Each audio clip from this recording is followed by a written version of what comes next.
Hi, and welcome back to my top games of all time, top 30 games. We're now down to top 10. I'm Steve Raine. I'm Jonathan Hicks. And I'm Mark Windle. And previously you've seen lots of Euro games, lots of social deduction games, and the odd smattering of other games too. We're now down to the top 10. These guys have had a few minutes to try and work out how many you think they've got. How many do you think you'll get, Jonathan, of my top 10?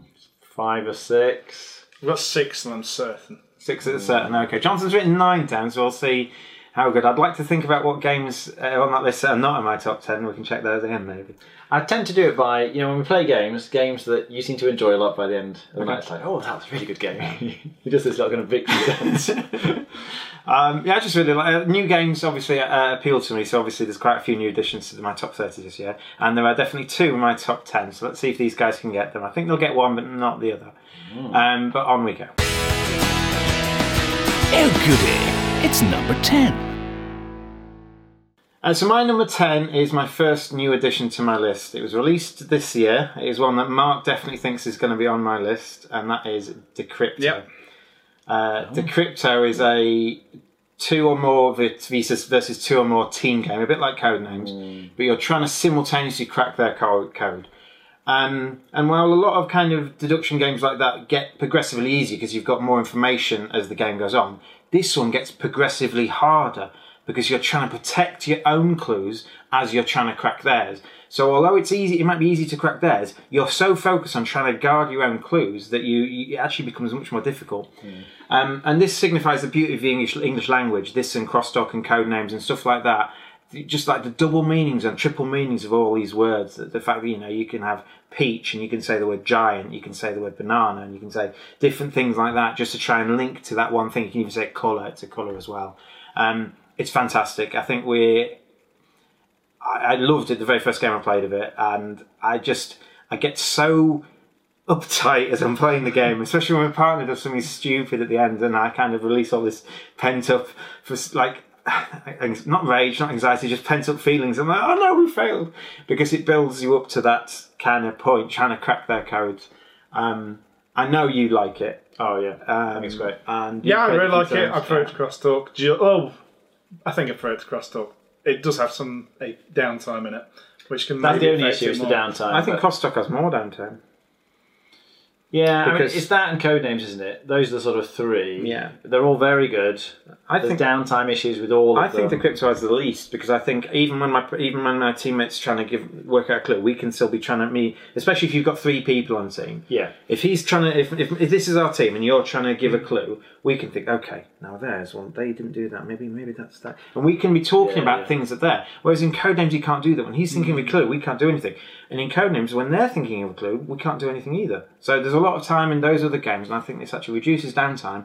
And it's weird to have this sort of game where it actually gets more tense as the game goes on. Often in Codenames you can see, well, they're clearly winning. They have fewer clues to get, and it's much easier for them to kind of give clues to 1 or 2 rather than 5 or 6. Yeah. I like the feeling or dislike the feeling when they're on your trail. And you're like, they're getting me. Yeah. And you're like, it suddenly just gets tighter and There's tighter. one number they always get every time. It's like, they know what that is, don't they? Yeah.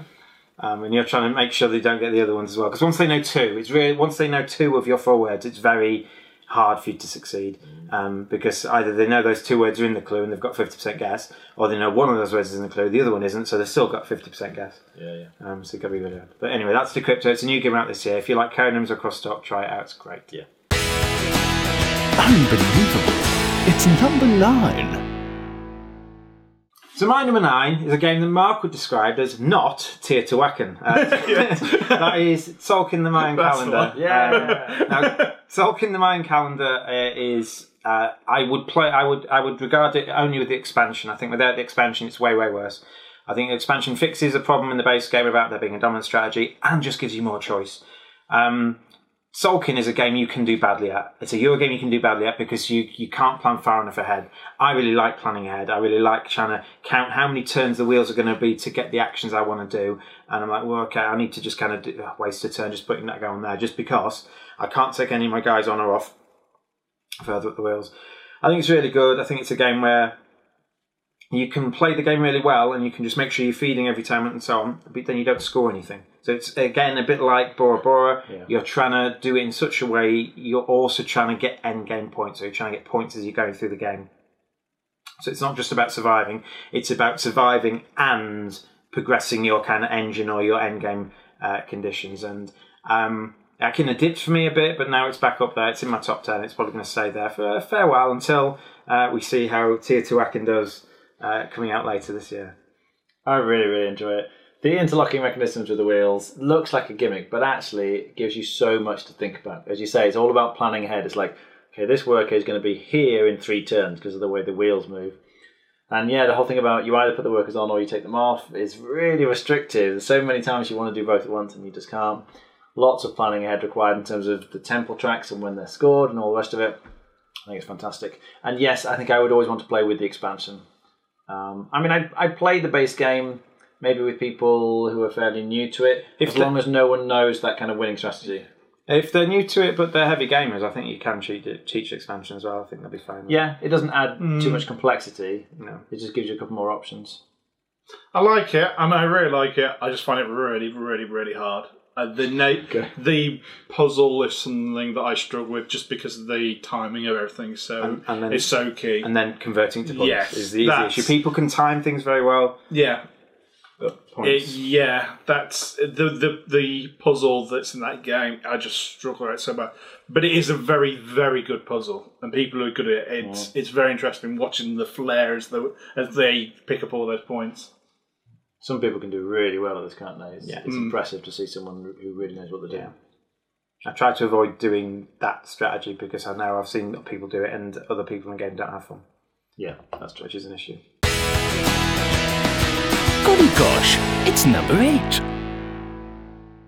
So my number 8 is a 2-player dexterity game that I have since purchased a board for, and that is Crokinole. Did you miss that? Should have got that. I think board game. I just don't think Crokinole. It was his list last year. It wasn't as high up. Last year it was somewhere in the 20s, and now it's number 8. And the reason it's number 8 is not because I like it anymore. It's just I get to play it more, and obviously having playing, you get involved in getting better. And I'm better at it now as well than I used to be. It used to be just like a little passing thing I'd do when you saw it at conventions. I now own my own board. There's a board at the cafe.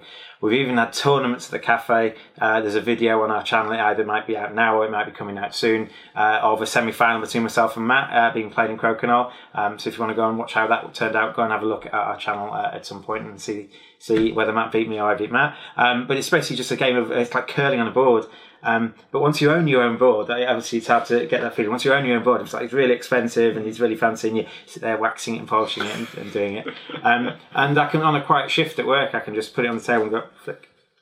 That's why it's so good. Yeah, so we've had 2 tournaments at the cafe, and we've got I think we had 28 people playing the last one. It's actually Very popular for other people. Yeah. Even if you're not very good at it, it's just actually quite nice to just kind of flick some stuff on the board and hope you do well at it. What are your thoughts? You just kind of enjoy playing it? I really like it, yeah. It's not something I think I would ever suggest, but if you suggested it to me, yeah, it's definitely one of those. I'd be like, yeah, sure, I'll play it. It's more the thing that what we want to try and do is get it out permanently.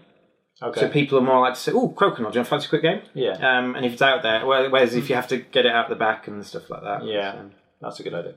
Yeah, you need like a permanent Crokinole table. We've got the circular one. We just need to maybe get a couple more other tables so that's not needed for gaming. Yes, yeah. Okay. Yeah. Crikey, it's number 7.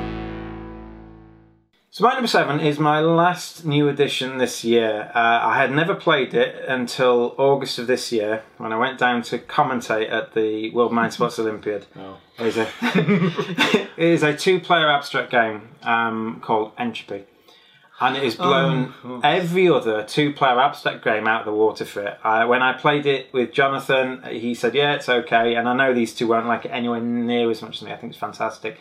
I rated it 9.5. It was that good. And I play it, not quite daily, but there's a member of staff who really likes it too. And so when we want everyone shift together, we're like, Entropy? And neither of us ever say no to the offer of a game of Entropy. You just basically, one person puts a disc on a board, and the other person moves it about. One person's trying to create patterns, and the person putting the disc down is trying to stop them. So you're trying to put discs in difficult positions. You play one way round, and then you swap over, and then the different person's putting discs down. You're just trying to score palindromes. And it's so simple to explain, this is what you're trying to do, that anyone else can join in. And the strategy is really easy. You're trying to get that piece there. but kind of the deep underlying strategy is much harder. It's actually really easy to introduce new people to this game, and they can see they like it and say, "Oh, I'm not very good at this, but I like the idea behind it." It's not very available, I'm afraid. So if you haven't played it, it's going to be very hard for you to find a set, I think. I'm surprised that you like it as much as you do. I mean, I know you like abstracts, but this one, nothing really attracts me to this one. I mean, generally abstracts don't attract me very much. But there are some abstracts, like, the odd GIP series game and things. But this one, I look at it and go, So I'll play it if you kind of make me play it. I'll have a reasonable time. But it's a little puzzle, isn't it? And it's hard to do well, though. I think it's very easy to do badly. Again, if you have someone who's very good playing someone who's not very good, they're going to wipe the floor with them. But you'll still score something. Yeah, you will. You will still score something. And sometimes they'll try to do something. You'll draw one out of the bag and go, it's red, it can't block you. You get to do it. Yeah. So there's a bit of luck in there as well. So the best player will pretty much nearly always win, but the less good player, less experienced player will still get away with a few moves here. Haha, I got lucky or whatever. I think it's great. Have you played it yet? Yes, I played it once. Both. Andy Pelton? Yeah, it was. It's nice as far as abstract 2-player abstract game. It is very good, a 2-player abstract game. It's completely not my sort of game, but as far as a 2-player abstract game goes, it's a nice puzzle. I'm not sure if that quick is the bit that also concerns me a little bit. I think playing it both, unless you're playing with good people, takes about half an hour probably to play both sides. Yeah, which I suppose that's all. It's about as long as the inch. Yeah. Maybe. Okay. But yeah, I think it's great. But yeah, I mean, if you're enjoying that, it's so good. It's one. I just brilliant. Love it. So it's my favourite game of the year that I've played this year by far. But it won't be in my top of the year because it's from 1977. So. Yeah, I'm not sure if we're going to find an image for this one. Yeah, we got one last time. Yeah, but yeah, it's great. Love it. And so, it's number 6. So my number 6 is a game that was on my list last year as a part of a pair, and you knew this was coming because if you watch my other videos, Unlock was being split from Exit, and now I'm going to say Exit is, in my opinion, a much better escape the room experience than Unlock. There hasn't been an Exit game that's fallen flat. There's been some we've struggled with, but we're like, it's really, we just missed it. Okay, and we've played 9 now, have we? I think 9 we've played. Sounds about right. And they've all been fantastic. Every single one has gone, oh wow, that's clever. Oh Mark, you did really well to get that. Or whatever it might be in it. And they're still, I know if when I get the next one, they're going to have the same thing. They're going to think, oh yeah, that's super clever. Because the scope and what they can do puzzle-wise is so much bigger because you're destroying and bending and ripping and tearing things. They're very clever. And it has surprised me how they've managed to maintain that level of ingenuity as the sort of series has gone on. Because you sort of think after a while, what else can they do? Surely we've seen everything that you can possibly do, but then they come up with something else, and you're right, you kind of go, what? That's amazing, how did they do that? So they're very satisfying to play. Yeah, I think just the puzzle complexity is not necessarily more complex, but I think there's more things to it. There's more dimensions to some of those puzzles. Yeah. You've got to think further and deeper and wider. Rather than just, I'm trying to do this, I'm trying to work out it is, because puzzles can interlink a little bit more and stuff like that. So there's just more going on. They've even tried to put storylines in. They've done the Orient Express one. Yeah, which I liked. I prefer when they try and add some kind of story to it. Because a lot of the time you're in some big old house and you've got a puzzle in this room and then a bunch more puzzles in this room and it just feels like a collection of puzzles. But that doesn't bother me. They are trying to add a bit of theme to it. And at the end where you have to kind of like who done it or whatever or solve the mystery. It's really nice. And I think if you said there's an Unlock and an Exit coming out next week, I want to play the Exit first. Or the Exit's the one, if I can only afford one, the Exit's the one I will buy. With these two guys, I think they've been fantastic experiences. And I'd suggest they've even got an intro one now. One of them is like the suggested starting one. So if you've not done any Exits, the Sunken Treasure one, which I watched another group do, and they did it much better than us. We missed some things out. We kind of took leaps of faith and got lucky, I think, on some of them.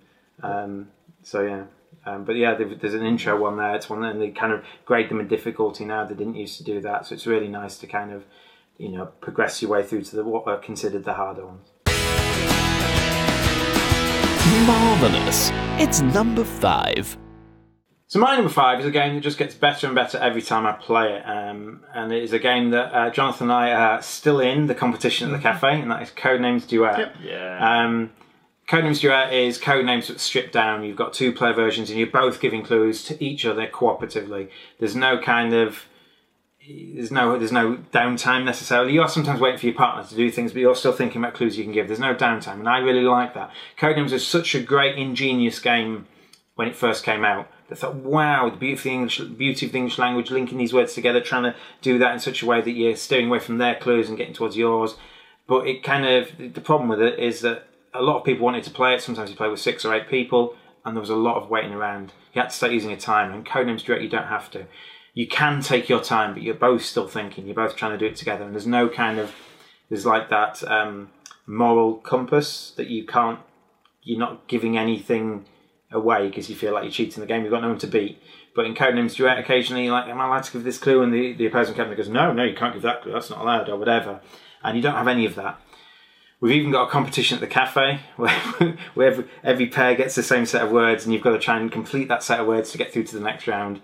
Jonathan and I are still in it, and I've really enjoyed every game we've done. We've tried to, knowing that failure means you're out of the competition has kind of made this really, really interesting to play. Thinking for quite a while about this game. I love it. When the last time we played our game, there was a guy who hadn't played it before, so you sort of suggested he sit down next to you and you can watch and see how the game works. And I was just thinking while he was sat there, this must be a terrible spectator sport, because the entire game, both of you are just sitting there going, and then every few minutes somebody says, trumpet 2. But actually, for the 2 people playing, it's totally engrossing, because you are absorbed in thought, how can I connect this word with this word? Oh, but that word has another meaning. Oh, that's going to affect this. And there's so much going on. It's really engaging. Yeah, I love it. It's my favourite of the Codename series. I think I still would choose to play Decrypt as a team over Codenames. I think I enjoyed the game more as a... But I can see exactly why you choose it, because of the lack of downtime and just the way it works as a 2-player experience is so well crafted.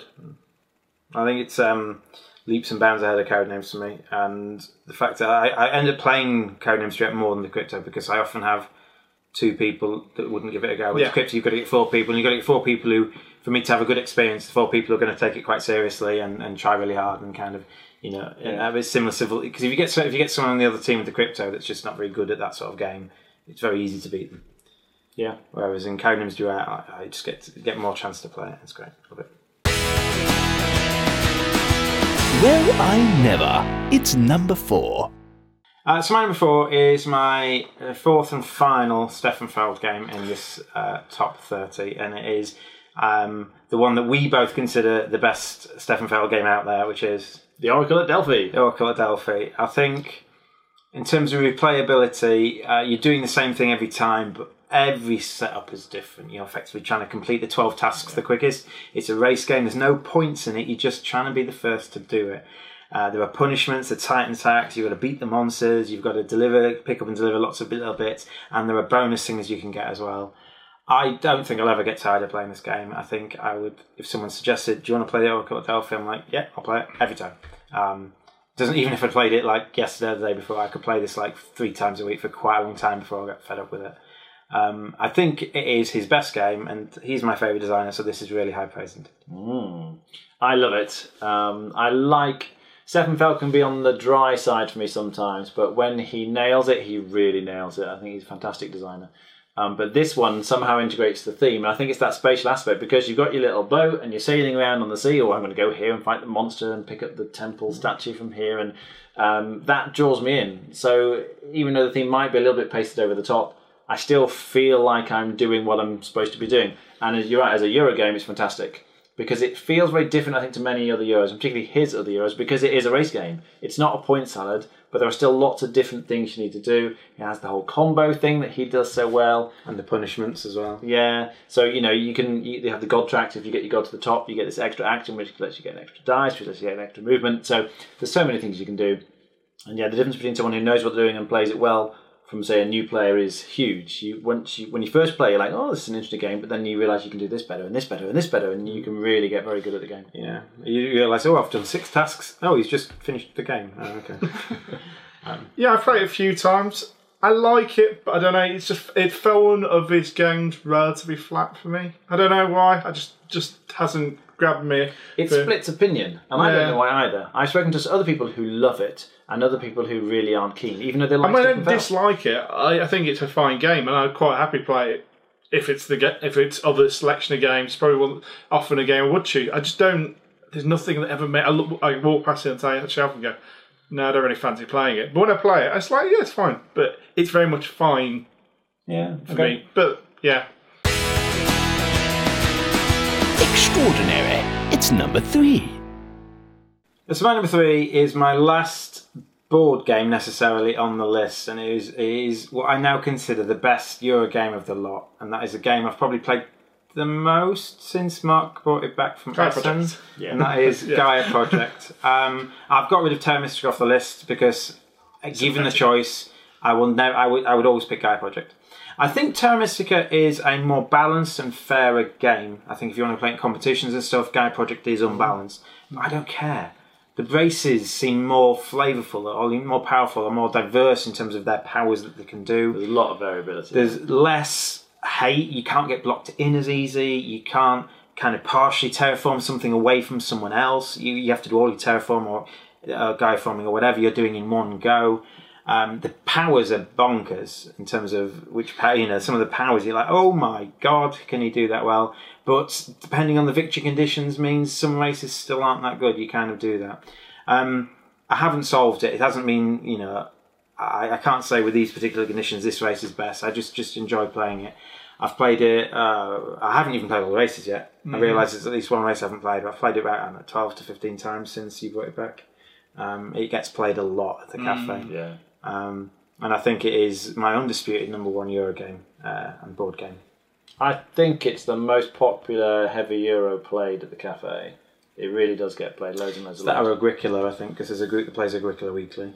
Oh yeah, that's true. But that's always the same people. Whereas Gaia Project's usually different people potentially each time playing it. Yeah, playing with Avon every week. I really, really like this one for all the reasons that Steve says. I mean, Terra Mystica was fantastic, and this just improves if it takes it a notch up. And I'm nowhere near as good as some of the other people at the cafe, but I'm still very happy to play it. It's just the whole puzzle of how you fit everything together, manage your resources, get the points. It's really interesting. Yeah, but the most fun I enjoy in this is the actual trying to learn my race, and trying to get better. Which is, I think, also my downfall is because I always want to try something new. Well, it's a game that ultimately is better if you play a race a few times and get really good at them and then move on to another one. Yeah. But because it's so fun playing all the races, it makes me enjoy the game more and therefore want to play it more. Spiffing. It's number 2. So my number 2 game of all time is the game I've played the most over the last 2 and a bit years, and that is Magic the Gathering. Oh, of course. And I cannot believe these two. I just have a quick chat with them before, and they didn't know. I play because I don't play with them. I play it, but I play it like twice a week. That's right. We never see you playing it. That's the thing.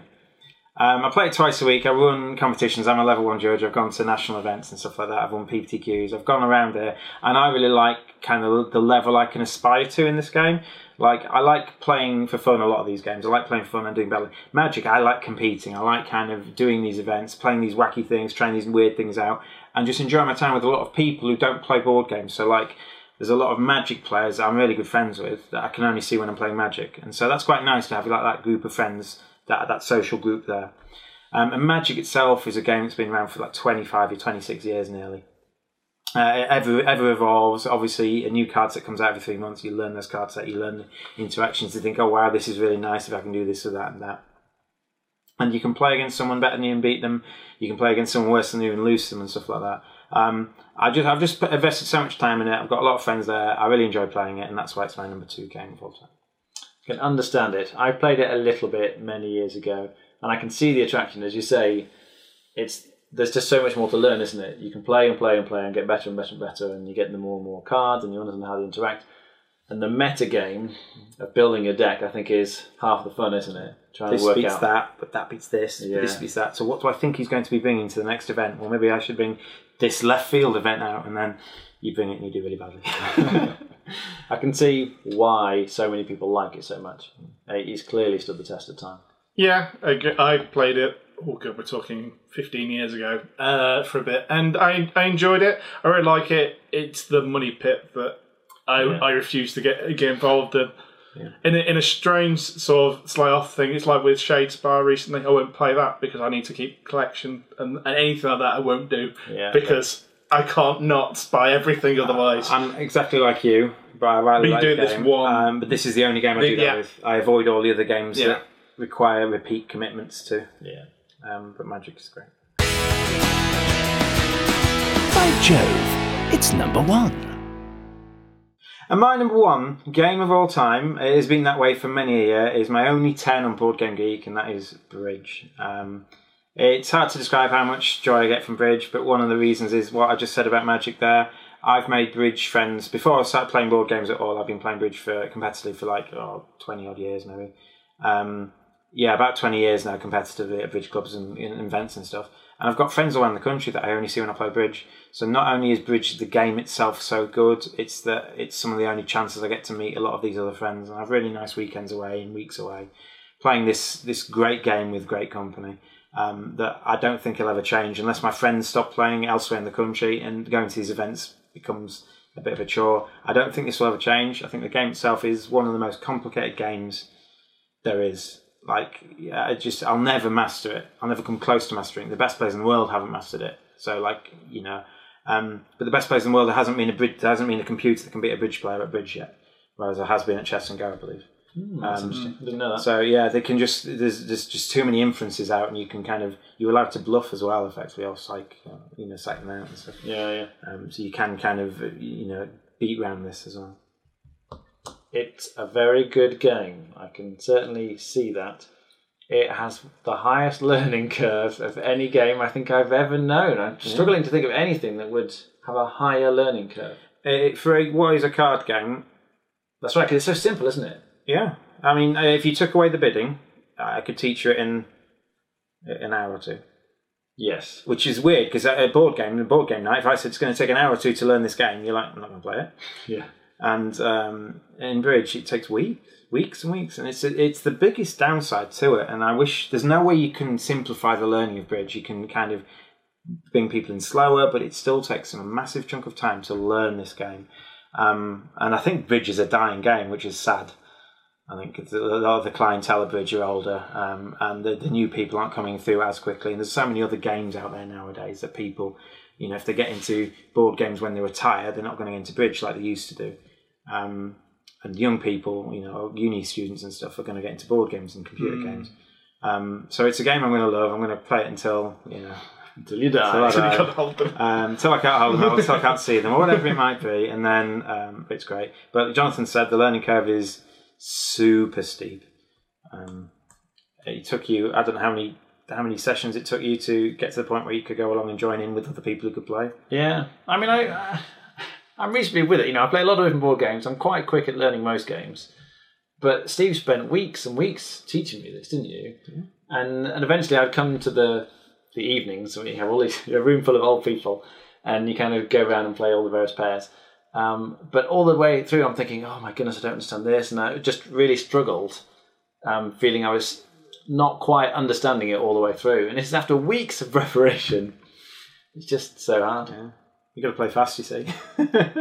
Once you get to that level, you've got to play at the same speed, or roughly the same speed, or you feel you do. You don't actually have to, you can slow down, but they're all playing so fast because they've been playing for years and years, and you're like, oh my god, is this right? And yeah. We did all right, we never came last. Yeah, that's true. I feel like I need to wait until I retire, which is probably what a lot of people do, because you need a lot of time. Yeah, much like your previous one, they're both hobbies to themselves. As in, they can be the only thing you play. It's like people just play war games or whatever. They can be a hobby that it's the entire thing that you play. Shadespire could be your hobby. You don't need to play anything else. X-Wing could be your hobby. Exactly. Whereas you cannot play the Oracle of Delphi as a hobby or Gaia Project. You'd have I think I know somebody who does play Gaia Project as a hobby. So first of all, how many of my top 10 did you get? Oh, I did terribly, I'll tell you that. It's too late. 7. Yeah, so 8, sorry. Weekly Bridge. So you missed Magic and Entropy. Magic and Entropy, yeah. I got 5. which awful. given 8 of those were in my list last year. Yeah, if I'd been allowed to look at the list last Can year. I ask a question then? What did you have on your list that I didn't Oh know? dear, I was just throwing. I looked at the BGG top 100, quickly flicked down it, and just threw in things that I thought you might like. I was kind of surprised that Pandemic Legacy Season 2 wasn't in there. I can't play it again. Really? So that wouldn't go into your list? No, not really. If they stopped releasing exits and locks, I said they'd fall off eventually. Yeah, okay. Because I just can't play it. I want to play all these games, and I can't. You've been talking about Coimbra a lot, which is all he wants to play at the moment, and I wondered if that maybe got in there somewhere. I wrote my list before I played it. Oh, okay. And I'm pretty sure. Give me a couple of weeks. It's probably going to settle down in around there somewhere. Okay. That was my one purely because you said you had 2 from this year, and I forgot it. Didn't think of Entropy. I had to guess that something. 2 that I played this year is different to 2 that were released. This year, that's true. Yeah. The only other one I put down as a maybe was Scythe, but that's and it's not the kind of thing that you necessarily suggest. But every time I played it with you, you haven't said so. You really seem to enjoy it. Don't believe so. Like we get to the end and you're like, oh, that was a great game. Usually because he wins. So, Scythe has dropped for me. I thought it might have been in my top 30, top 30 earlier. It wasn't. I think it's not quite solvable, but the last 5 games I've played, I think I've won or close to it by a mile. But what happens is all right, I'm going to do my own little thing. I'll make sure I've got enough power so no one attacks me. I'll do my own thing. Right, okay, I've got 4 stars. Move, attack, win, end the game. And that's the correct way to play if you want to win, effectively, I think. Yeah. And I think you're right. And it doesn't feel like I do much different. So I do like it and I'll play it, but it's on my 10 by 10. But yeah, it has dropped. Maybe I don't think I missed it off. I think I did actually consider it when I wrote it, and I thought, I'm not a fan anymore. Yeah, okay.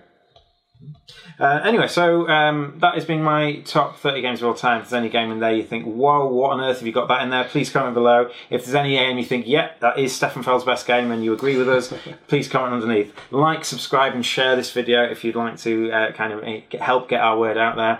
The next time you see us, possibly as a table, you will see Jonathan's top 30 games of all time. He will start with number 30 and count all the way down to number 1. And Mark and I will try and guess to see how many of his top 10 we can get. Hopefully, we both do better than Jonathan just did here. Anyway, I've been Steve. I'm Jonathan. And I'm Mark. And that was my top 30 of all time. Thanks for watching. See you.